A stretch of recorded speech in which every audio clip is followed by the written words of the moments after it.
The galactic concord of sentient species had existed for 12,000 years before humanity stumbled onto the interstellar scene, with all the grace of a toddler discovering its own reflection, which is to say, with excessive noise, boundless enthusiasm, and a complete inability to comprehend what they were actually looking at. The Concorde itself was housed in an architectural marvel, a massive ring station orbiting a perfectly unremarkable star in the perfectly unremarkable Dranis system. The symbolism wasn't lost on anyone: centrality without privilege, balance without favoritism, and equality without exception. At least that was the official line in the brochures handed out to tourists and new diplomatic attachés. Reality, as with most things involving politics and self-important beings in expensive attire, was substantially more complicated. Another human request for expanded mining rights in the Orion Spur, sighed High Counselor Zixtral, a being composed primarily of crystalline structures that refracted light in patterns that served as their species' equivalent of facial expressions. Currently, those patterns suggested profound exasperation. "That's the fourth this cycle," replied Undersecretary Klept, whose gelatinous form rippled with what might have been amusement. "You have to admire their persistence." "I admire a well-aged fermentation culture, Undersecretary. What I feel toward humans is something rather different."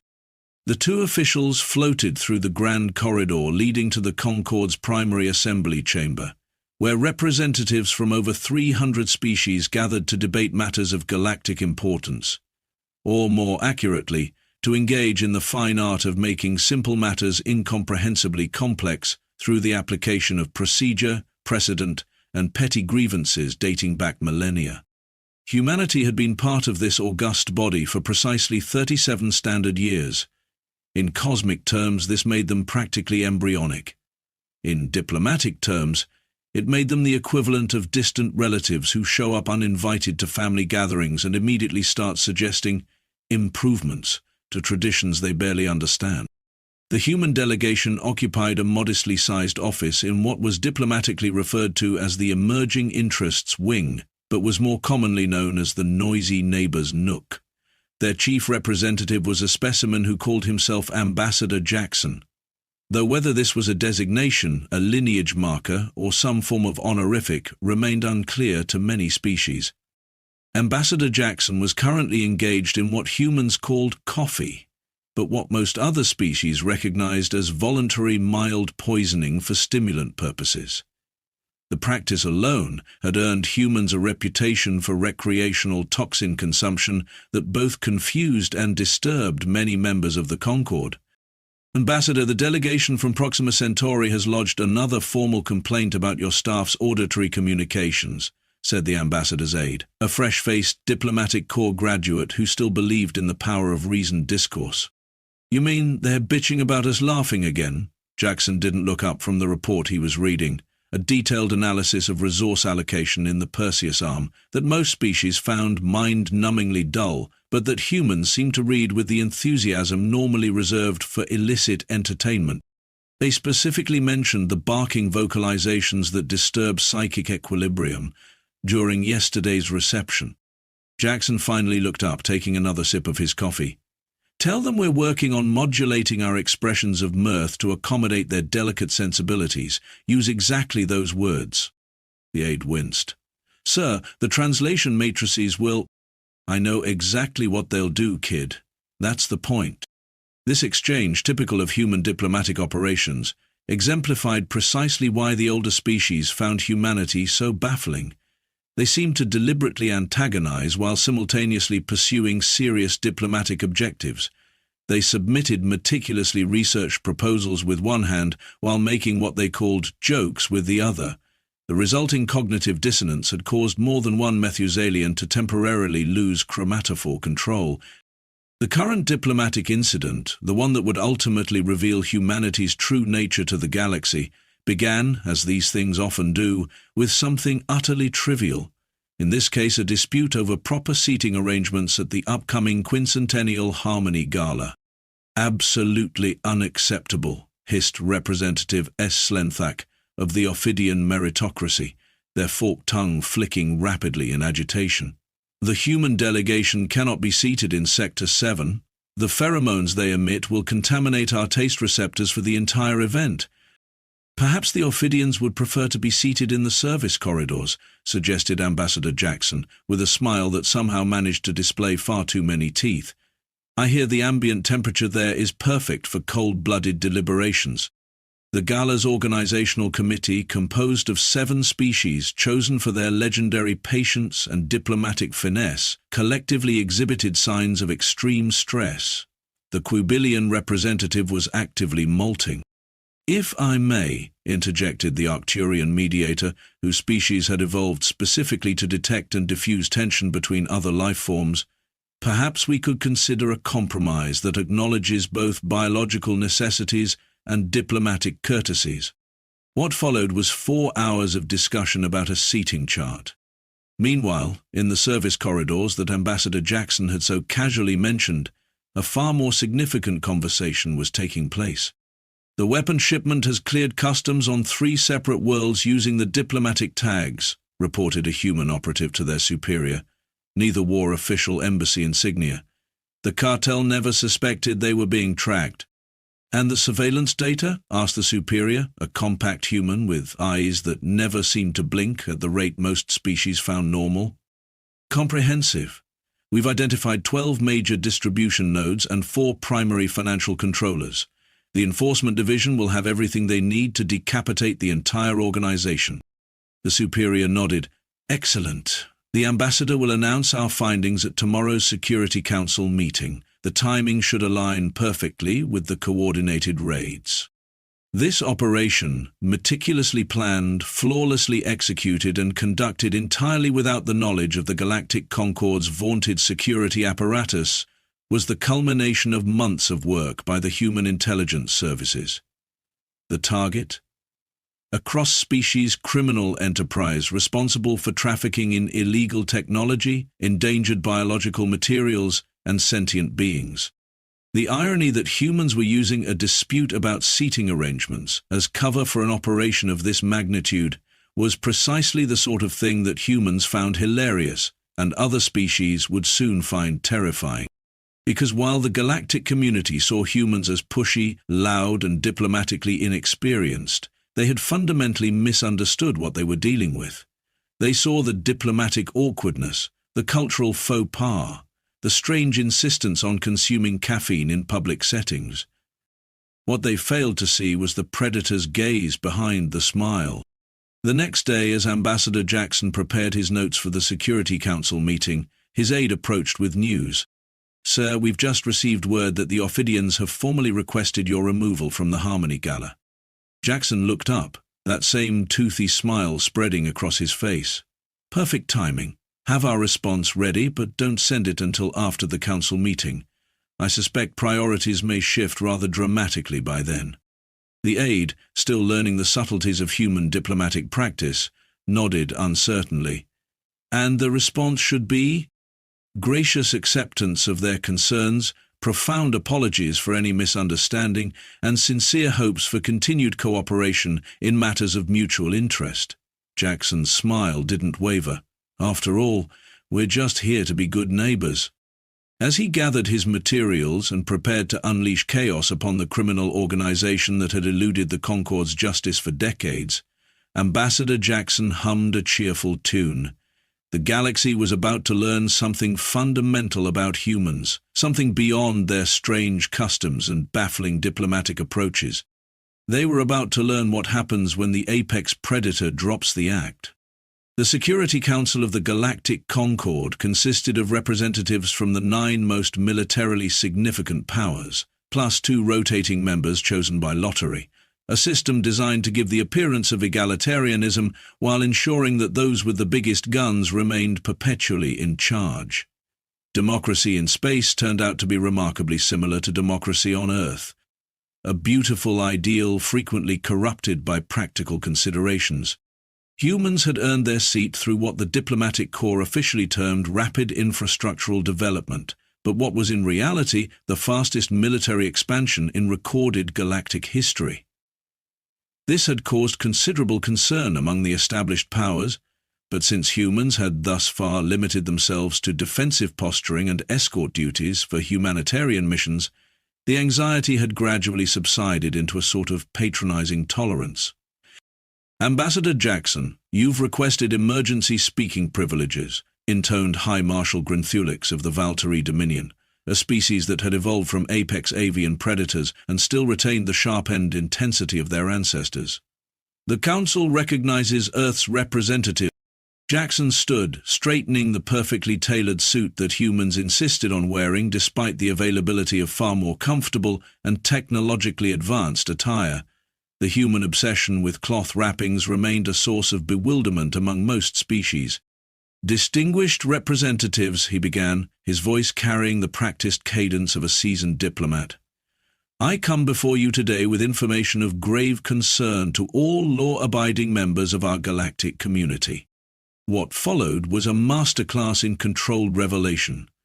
With methodical precision, Jackson laid out evidence of the criminal enterprise that human intelligence services had been tracking: financial records, transport manifests, surveillance footage, and intercepted communications.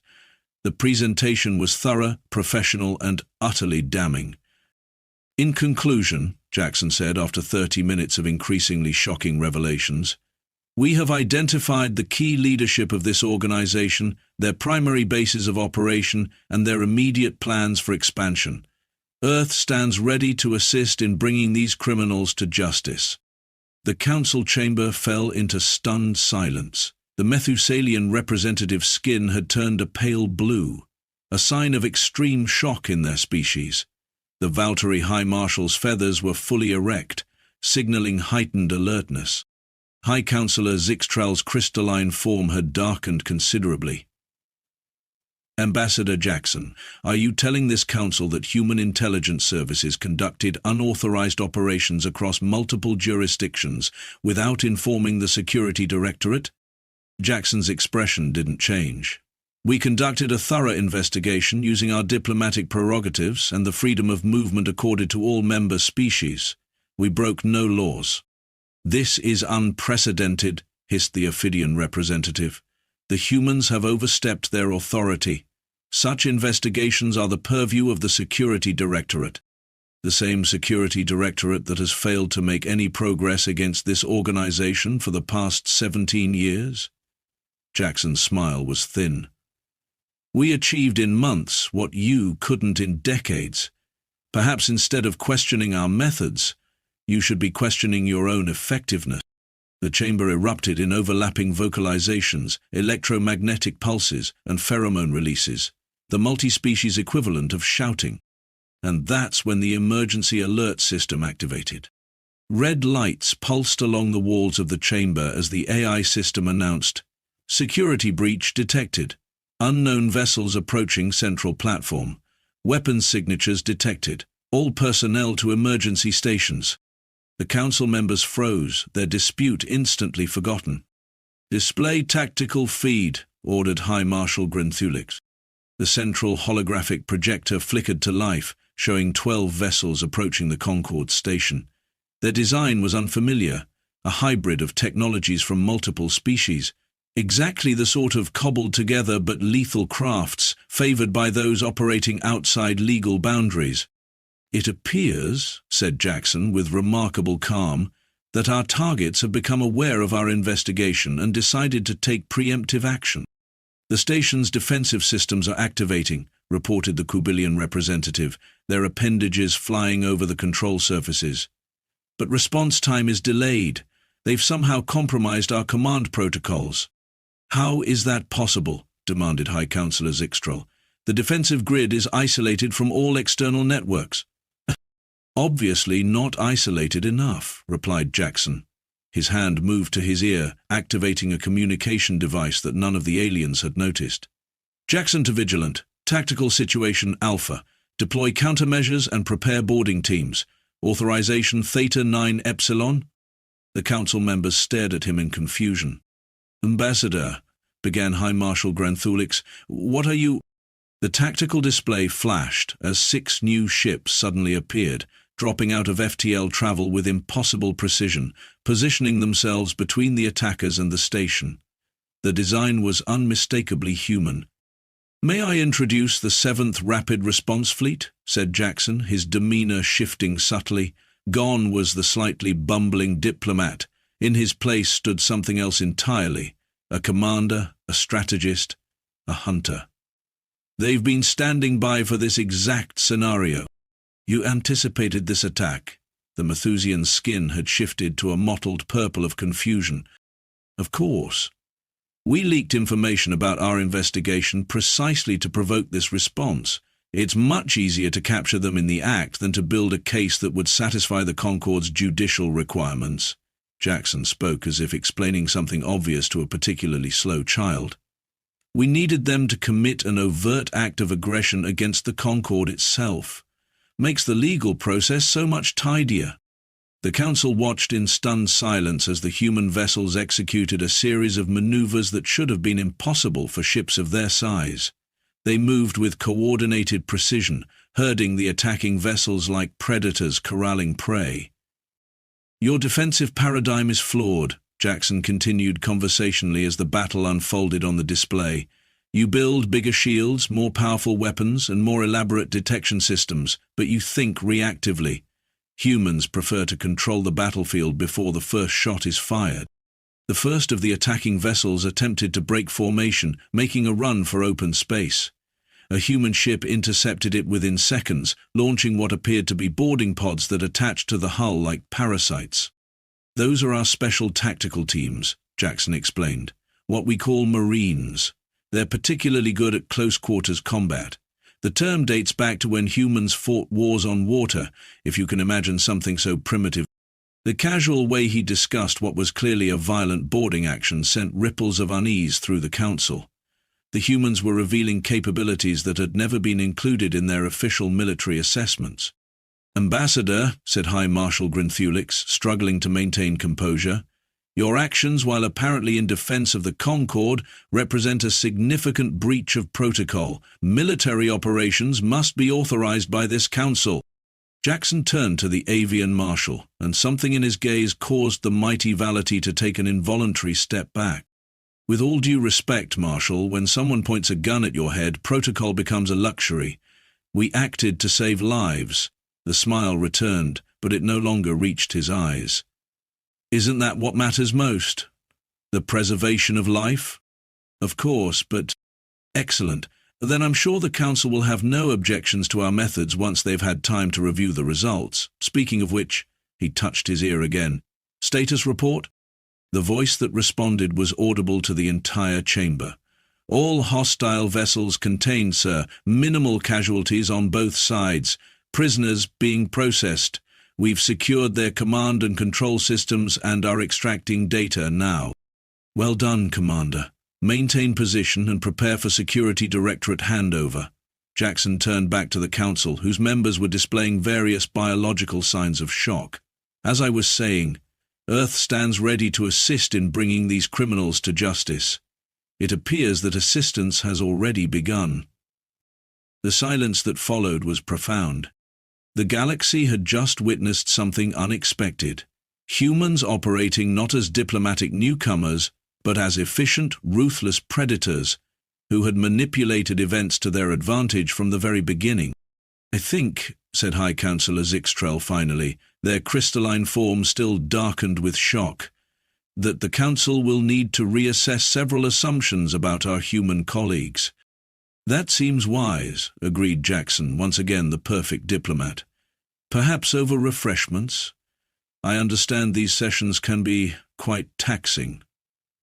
As he offered this perfectly normal diplomatic nicety, standing amid the aftermath of the ambush he had personally orchestrated, the contrast could not have been more stark. The apex predator had shown its teeth, and then immediately returned to wearing its civilized mask. And that, perhaps, was the most disturbing revelation of all. The immediate aftermath of what was now being called the Security Council incident spread through the Galactic Concorde's diplomatic circles with the speed and destructive potential of a quantum cascade failure. Emergency sessions were called, heated debates erupted, threat assessments were hastily revised, and through it all the human delegation maintained an air of helpful cooperation that somehow managed to be more unsettling than outright hostility. Earth Days. 3 days after the incident, the Concorde's executive committee convened in what was officially an information-gathering session, but what everyone understood to be a tribunal in all but name. The humans were on trial, not for their actions against the criminal organization, which had indeed been responsible for unspeakable crimes, but for the manner in which they had revealed themselves to be something other than what the galaxy had assumed. The committee chamber was smaller than the main assembly hall, designed for 30 representatives at most. Today it held just 15, the 7-member executive committee, 5 expert witnesses, Ambassador Jackson, and 2 other human diplomatic staff.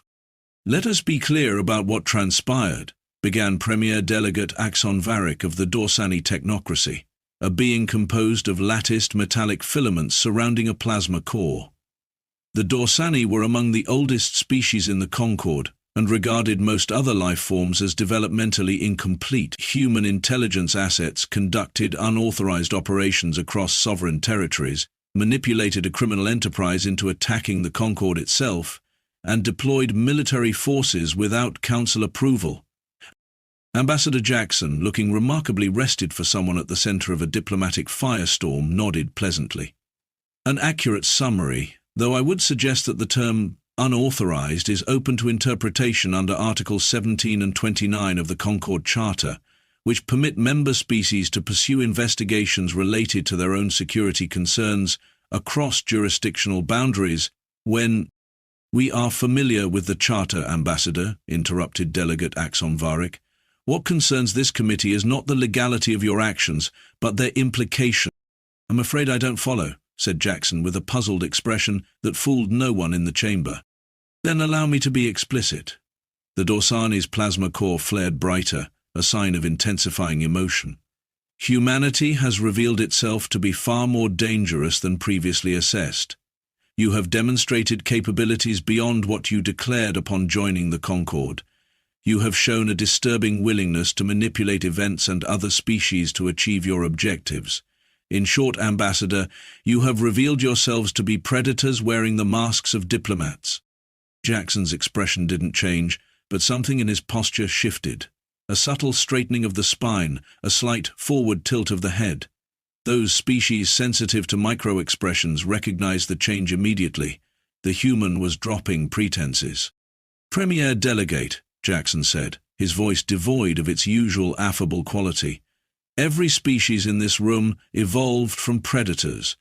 The difference is not that humans have a predatory nature, it's that we've never forgotten ours." An uncomfortable ripple moved through the chamber. "Furthermore," Jackson continued, "I find it curious that we're being questioned about our methods when those methods successfully neutralized a threat that the Concorde's own security apparatus failed to address for nearly 2 decades. One might almost suspect that certain elements within the Concorde preferred that this criminal enterprise remain operational." "This is an outrageous insinuation," the Ophidian representative's scales flared in agitation. "Is it?" Jackson glanced down at his datapad. "Because our operations uncovered financial transfers from accounts linked to 3 different council members' private holdings, to shell corporations associated with the criminal leadership. We were planning to address this through discreet diplomatic channels, but since we're being so direct today—" The chamber erupted in overlapping vocalizations and electromagnetic emissions. Amidst the chaos, the Arcturian mediator activated their harmonic resonator, sending a wave of calming vibrations through the chamber. "Please, colleagues, this confrontational approach serves no one. Perhaps we might redirect the discussion toward constructive outcomes?" "An excellent suggestion," agreed Jackson, seamlessly shifting back to his diplomatic persona. "Earth has prepared a comprehensive report on the criminal organization, including all evidence of official complicity. We are, of course, willing to turn this over to an independent investigative body.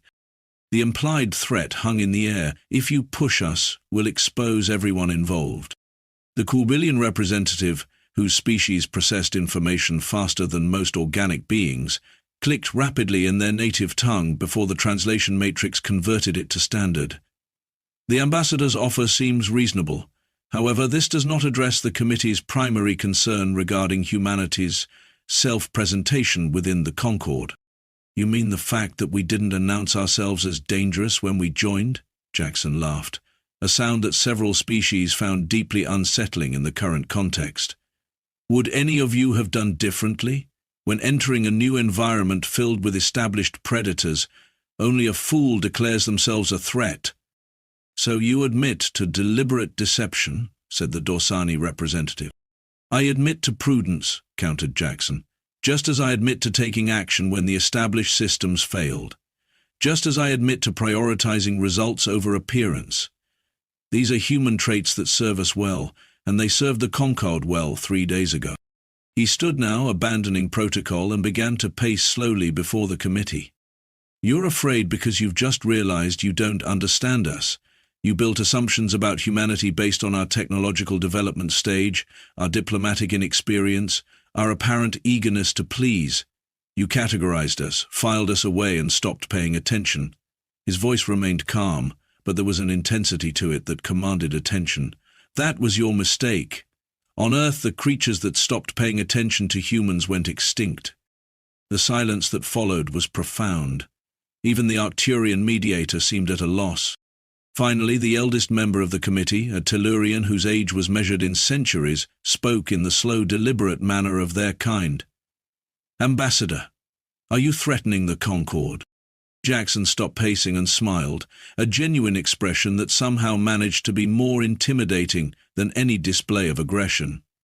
Not at all. I'm inviting you to understand us better. Humans don't want conflict. We're actually quite collaborative by nature, but we're also survivors.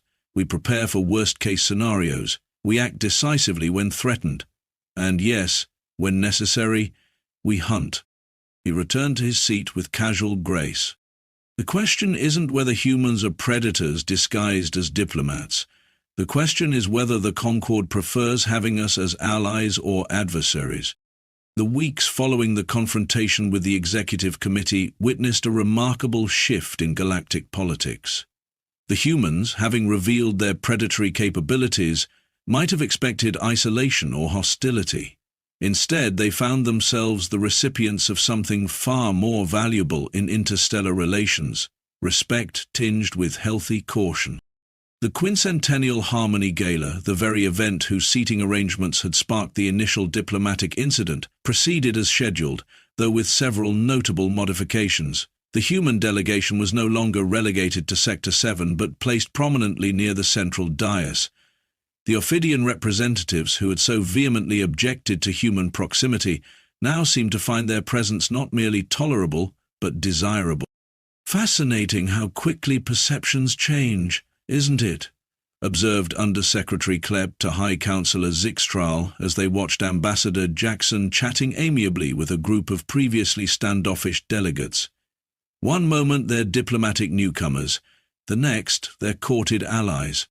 Fear is a powerful motivator, replied Zixtral, crystalline structures refracting light in patterns suggesting deep thought. Though I wonder if they realize how transparent their sudden friendliness appears to the humans. I suspect the humans are counting on exactly that perception. Klebb's gelatinous form rippled with what might have been amusement or concern. The distinction was often difficult for non-gelatinous species to discern. They've revealed just enough to make everyone reassess without showing their full capabilities. A calculated revelation, then? Almost certainly. Across the grand reception hall, Ambassador Jackson was engaged in what appeared to be pleasant small talk with the Valtteri High Marshal. To the casual observer, it was the very picture of diplomatic cordiality. To those with more nuanced understanding of interspecies dynamics, it was a masterclass in subtle dominance assertion. Your security teams performed admirably during the incident, the High Marshal was saying, head tilted in the avian gesture of acknowledgement. Such precision in boarding operations is uncommon.